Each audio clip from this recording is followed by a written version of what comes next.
Fani Willis, the biggest Fanny in Georgia, botches the indictment of Donald Trump. Now, this has been something she's been working on for a long time, so we were expecting precision. We wanted accuracy. We wanted a timetable. We wanted this to go off without a hitch, but it did, because Big Fanny kind of screwed the whole thing up. It started off with a leaked document, or what they called a fictitious document, that had Donald Trump's charges articulated on the internet before he was even charged, before the grand jury had even finished voting. They were published when they were on witness like 5 out of 10. We're all going, that's curious. How do they know what the charges are? And that it's an open case with a case number assigned to court with a judge when it hasn't even official yet. Well, they did it. And then after that, it was all just strange. So when the charges leaked, they accelerated this. We know that there were witnesses that were scheduled for Tuesday, and that those witnesses suddenly were urged to show up there and testify on Monday so that they could make the charges match the leak and get the whole thing done without people being able to claim that they screwed it up. And so this is what they said in response. This is their statement. They said, all right, look, we know the charges leaked out there a little bit, but we've got an update. They say this comes out from the Fulton County clerk of the court. For immediate release, the clerk provides an update on the grand jury documents that leaked out. They say, the office of the clerk announces that midday on October 14th, when Trump was indicted, a media outlet called Reuters, known as Sarah Lynch, she's the one I believe who broke this, utilizing the Fulton County press queue, obtained a docket sheet and shared it with other media outlets who then released the sample working document related, see that, the working document sample, related to the former president, Donald Trump, reporting that an indictment had been returned. Upon learning of the mishap, Fulton County, it sounds to me like they're blaming the mishap on the media. So you just dumb journos out there, how dare you misunderstand what their documents are? It was your mishap, not theirs. The Fulton County clerk of Superior and Magistrate Court, Shay Alexander, immediately removed the document and issued correspondence notifying the media that a fictitious document was in circulation and that no indictment had been returned by the grand jury. Fictitious? It came from the court. In anticipation of issues that arise with entering a potentially large indictment, Alexander, and they're naming this guy, charges that pre-exist in Odyssey court system. To test the system, he used charges that pre-exist in Odyssey to test the system and conduct a trial run. Unfortunately, the sample working document, which happened to match the actual document exactly, led to the docketing of what appeared to be an indictment, but which was in fact only a fictitious docket sheet. Because the media has access to documents before they are published, and while it may have appeared that something official had occurred because the document bore a case number and a filing date, it did not include a signed true or no bill, nor an official stamp with Shay Alexander's name, thereby making the document unofficial and a test sample only, which really matched the real thing. Hours later, after receiving the true bill presented to the judge, Robert McBurney, and we're going to watch this whole thing happen because they filmed it like a reality show. It's Fanny's big 15 minutes. Clerk Alexander executed the filing with a file stamp, and moments later, she made the filing public. The office understands the confusion that this matter caused and the sensitivity of all court filings. We remain committed to operating with an extreme level of efficiency, accuracy, and transparency. Media members can be expected to be notified of any and all filings in real time and will be provided access to filings, what is this, via equitable communication. The heck kind of communication is that? Equitable communication? Wow. All right. So that's what's going on there in Georgia. That's their excuse for leaking the documents, which basically was a carbon copy of the actual filing. And so these are the people who are there assembling all of this, all these extreme accuracy people. This came over from Fox News. As well, what do you expect, Alina? I think we know what we expect because they leaked it by accident because some clerk accidentally filed it a few hours ago. There's going to be counts. It's going to be RICO. We all know what it is because we have a leaky AG, prosecutor, and DAs in this country. Leaky. This is ridiculous. Leaky Fanny. People are even watching this right now, frankly. I mean, it's unprofessional, it's unethical, and it's un-American. It is unprecedented. We don't often get behind the scenes camera footage of the process inside a court. It makes it feel like it's almost part of the show. It is part of the show. This is a show. It's a political show. Fanny, I can do TV too. It is not okay what you are doing. This is unacceptable. The fact that we have cameras and press sitting there, but I have not seen the indictment as his general counsel for Save America. I have no indictment yet in front of me. How is that possible and how is that okay? When do you expect to see one? All the media is just following in there. The rest now, this is curious because Alina is commenting on Fox News cameras, which are standing right there. Fox is like, oh, let's get in there, baby. The Fox guy's like, he's listening on the earphone. He's like, what should I do here? Alina's like upset at me and she's kind of smoking hot. So should I go in? Producer's like, yeah, go in. Just go in anyways. And it's really good footage. So just go in anyways. And so he's like, all right, I'm going in. And so he's, and the media's there. Everybody's on their cell phones. It's like a reality show. You know when I'll see it? When the New York Times or you guys send it to me. That's when I'll see it because that's the way our country is operating these days. It's just a despicable situation. It really is. I have no words at this point. I have no words. This is the fourth indictment in months. It's political, it's election interference, and it is obvious. And if you're not awake yet, I don't really know what it's going to take for you. I really don't. She's right. It's time to wake up, my friends. Brilliant analysis from Alina.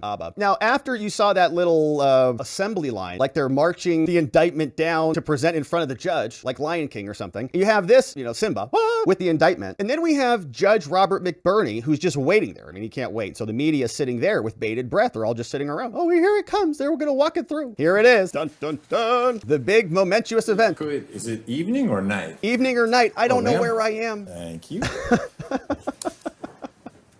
It's late. It's late. You guys are cramming this thing through. Very somber, very serious moment. Flipping through all the different documents. Yeah, looks good. Is there anything on there? 1 second. Just making sure. Just making sure Trump's on there. He didn't say that, but Mr. Royals, everything went as it should have in front of the grand jury. Yeah, right? Fani did a great job. Alexander, you're prepared to take this? I guess I'm delivering it to the clerk. You'll maintain custody of it from here? Yes, sir. And so they did about 10 witnesses yesterday. We had that clip from CNN. CNN said that they were on witness 5 of 10. That was after the document leak. Prior to that, they were on witness 1 or 2. There were some people floating around, and they really accelerated everything to squeeze it all in here. For you? Hand it off. Do you take the certification, or does it go with Madam Clerk? All right. Thank you all. Yes, you too. Okay, so I don't know what the process is in Georgia, or I've never done a RICO case in Georgia or any felony case in Georgia in any way, shape, or form. But I don't know that this is as dramatic as it always is. Is every indictment this dramatic? Do they have cameras in the courtroom? Do they let all the press in? Do they do this walk thing where they bring in all the security to walk the indictment like it's the nuclear codes? Oh, don't let it. It's a big, just dramatic thing. And the judge, let me just double check this indictment just to make sure. Okay, I'm going to hand it back to you. You're entrusted with this document. They haul it back out. All right, you guys, make way. Make way. Make way for the indictment. Here comes Simba. Okay, so that's the big ordeal. All right, it's signed off and into law. And so the whole thing now drops, and then Big Fani comes out, and she, of course, is going to really milk the 15 minutes, and she is doing it here. Now, we're going to fast forward through this. She's going to read a bunch of garbage, and then we're going to jump into the questions that she gets. She doesn't take many of them because she's so sleepy, and then she's got to go home. Thank you for joining us. I'm here with the prosecutors and investigators who have worked diligently on the investigation of criminal attempt to interfere in the administration of Georgia's 2020 presidential election. Today, based on information developed by that investigation, a Fulton County grand jury returned a true bill of indictment, charging 19 individuals with violations of Georgia law arising from a criminal conspiracy to overturn the results of the 2020 presidential election in this state. Bold claim. We're going to read the indictment. The indictment includes 41 felony counts and is 97 pages long. Please remember that everyone charged in this bill of indictment is presumed innocent. Right.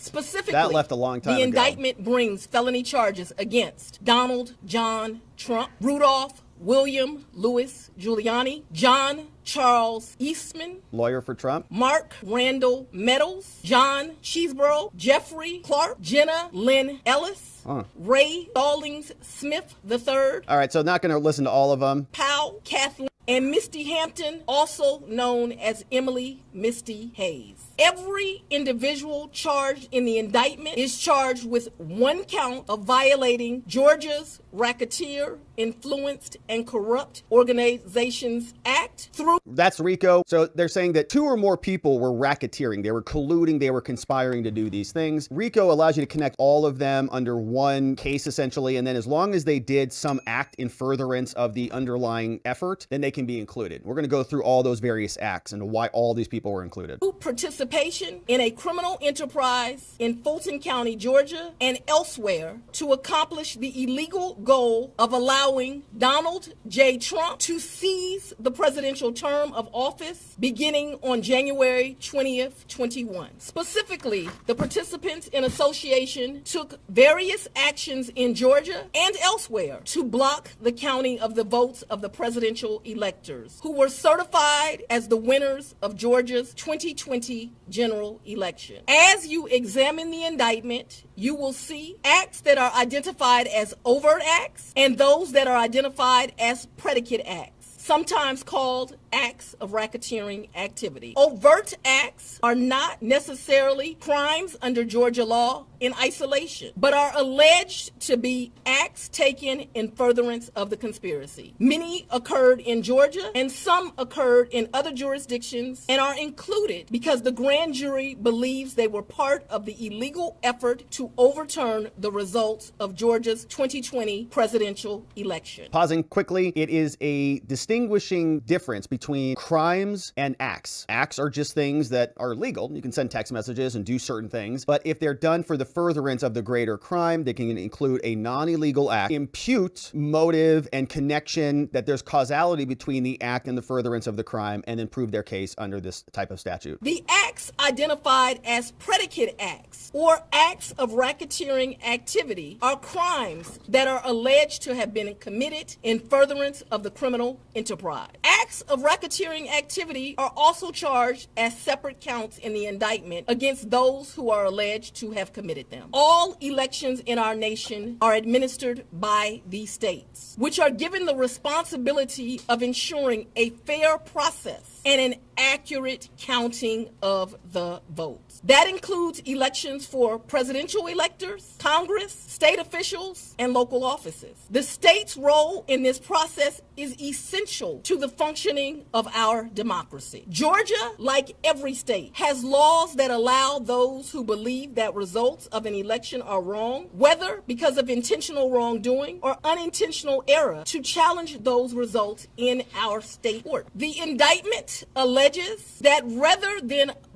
abide by Georgia's legal process for election challenges, the defendants engaged in a criminal racketeering enterprise to overturn Georgia's presidential election results. Subsequent to the indictment, as is the normal process in Georgia law, the grand jury issued arrest warrants for those who are charged. I am giving the defendants the opportunity to voluntarily surrender no later than noon on Friday, the 25th day of August, 2023. You hear me, Donald? You better self-surrender by noon on Friday, or else. I remind everyone here that an indictment is only a series of allegations based on a grand jury's determination of probable cause to support the charges. It is now the duty of my office to prove these charges in the indictment beyond a reasonable doubt at trial. I would like to take a moment to thank the Superior Court Clerk, Shay Alexander, and her staff for staying late and making sure that this indictment was processed. For leaking the document? I would document? also like to thank the men and women of Sheriff Labatt's office for keeping the courthouse open, but most importantly for keeping us safe over the weeks and months that have led up to this indictment, and for what I know they will continue to do. From your what, fictional threats that didn't exist? Yeah. Good job, everybody. You protected against nothing. We also want to thank the Atlanta Police Department and other law enforcement partners who have worked with the sheriff to keep us safe. I will now take a very limited number of questions prior to going to sleep. Ask her something. Mandatory minimum question. What's the mandatory minimum? The RICO charges has time that you have to serve, so it is not a probated sentence. So mandatory, you go to prison. It's not probation is what she said. What is the time? Let me make sure that's what she said. The RICO charges has time that you have to serve. Mandatory. So it's not a probated sentence. Mandatory incarceration. Okay. What is the timetable for the trial? As you know, in this jurisdiction, trials are set by the judges. And so it will be the judge that sets the date of the trial. This office will be submitting a proposed scheduling order within this week. However, that will totally be at the discretion of the judge. You're the fourth jurisdiction to file. Are you going to be the first to trial? Desire to be first or last. I want to try him and be respectful for our sovereign states. We do want to move this case along, and so we will be asking for a proposed order that occurs a trial date within the next 6 months.